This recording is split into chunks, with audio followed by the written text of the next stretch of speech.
Like we're coming to the table with an empty cup, Yeah. hoping someone else will fill it up for us. Like we always feel like we have to fill every gap Right, in the conversation. right. But sometimes those pauses are really valuable. You know, it seems like everywhere you turn these days, everybody's talking about communication. Yeah, It's like this skill to master, right? right. And it seems like there's so much pressure, especially for young people, Mm-hmm. to like connect, Yeah, to, really nail this communication thing. for sure. I mean, think about it. Yeah. Being a good communicator like opens so many doors, right? To a Better point. jobs, deeper relationships, Mm. just even like feeling good about yourself, feeling more confident. Yeah, just that confidence boost. Yeah, totally. I was reading about this guy, and he had this really interesting analogy. Oh yeah. Um, he was saying, he used to be so confident as a kid, Mm-hmm. such a natural speaker, like never had any problems. Yeah. But then he started dating this girl, and it kind of all went downhill from there. Like she was more interested in his friend. Oh no. And his confidence just like completely tanked. Wow. He described it as this gunk-filled pipe. Oh wow. Isn't that interesting?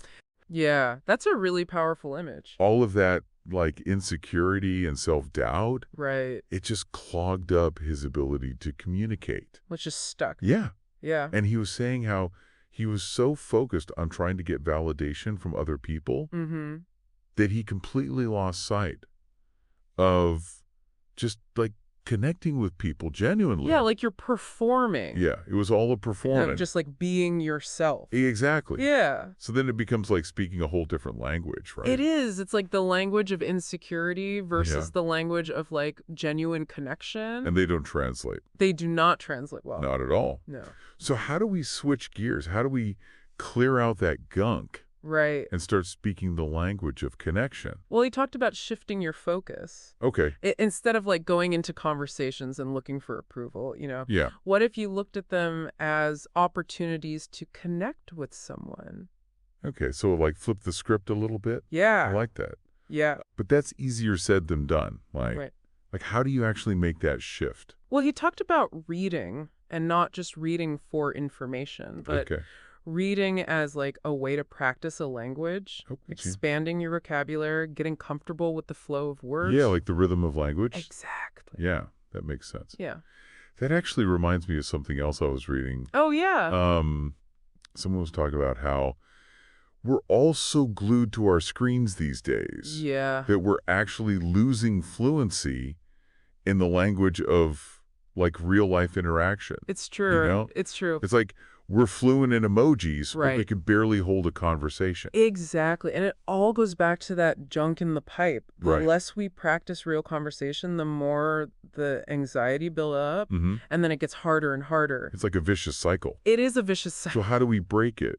Well, This guy, the one with the pipe analogy, uh-huh. he was saying that making YouTube videos actually helped him a lot. Oh, really? Yeah, and he said even though he was terrified at first Oh, I bet. to put himself out there, Yeah. it forced him to like confront that fear and just get more comfortable speaking. Yeah, there is something about that, isn't there? Yeah. Putting yourself out there, Yeah, even if it feels uncomfortable. totally. It's like exercising a muscle, the more you use The it. stronger it gets. Exactly. And he wasn't even talking about like spending hours and hours practicing. Right. He was saying even just 10 minutes a day. Okay. Like whether you're recording yourself or just like documenting your day, Uh-huh. anything that gets you speaking Yeah. can make a difference. It's the small, consistent actions Right. that really add up over time. It's like building a habit. It is building a habit. Yeah, I love that. Yeah.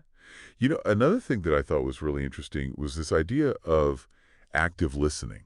Oh, yeah. Someone gave this really simple example. Okay. Imagine someone says, I cut my hand working on a car on Sunday. Mm-hmm. Instead of just saying, oh, that's too bad, Right. you could ask, what kind of car? Oh, I like that. Or how did you cut it? Yeah. And suddenly you're having a real conversation Right. instead of just exchanging pleasantries. I love that because it shows that you're genuinely interested. You're not just Yeah. trying to like keep the conversation going on the surface level. Right. It's like you're actually trying to understand their story. Exactly. Yeah. And that creates a space for connection. It's almost like you're saying, I see you, I hear you, I want to know more. And that Exactly. just invites them to share more of themselves. Yeah. You know, all this talk about genuine connection is making me think about the importance of passions. Oh, yeah. Someone else we read was talking about how pursuing your own interests Mm-hmm. not only makes you a more interesting person, Makes sense. but it also gives you more to talk about. Right. You have things to stay.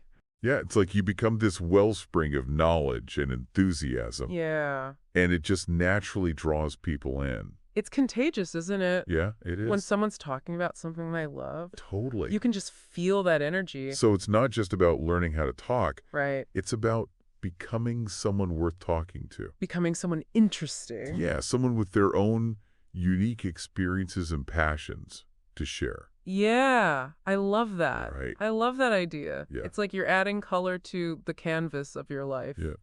And that makes you just more, vibrant and interesting to be around. Right. And then the question is, how do you find those points of connection with other people? Right. Especially if you're meeting someone for the first time. Exactly. Where do you even begin? Well, that's where asking questions comes in. Okay. Yeah. And sometimes the weirder the question, Yeah. the more interesting the conversation is. Okay. I've heard that. Like it just kind of breaks the ice. Yeah. Right. It gets you past the small talk Yeah. and right into the good stuff. There was Right. this study Oh, really? where they paired strangers together and gave them this list of questions. Okay. And some of them were like your typical icebreakers, like, Yeah. where are you from? What do you do? Exactly, what do you do? But then others were more unusual. Oh, interesting. Like what? Like, if you could have any superpower, what would it be? I like that one. Right. It's fun. Yeah, those kinds of questions feel less like an interrogation and more like a game. Yeah, they're playful. Yeah, you're not putting so much pressure on yourself Mhm. to, have the perfect answer. Exactly. Yeah. And what they found was the pairs that asked those more unusual questions Yeah, actually felt a stronger connection. really. Like those questions just kind of opened a door Yeah. to yeah. deeper, more meaningful conversation. It's like you bypass all the surface stuff Right. and get right to the heart of it. Exactly. And it makes you wonder what are we missing out on Yeah, when we just stick to the script?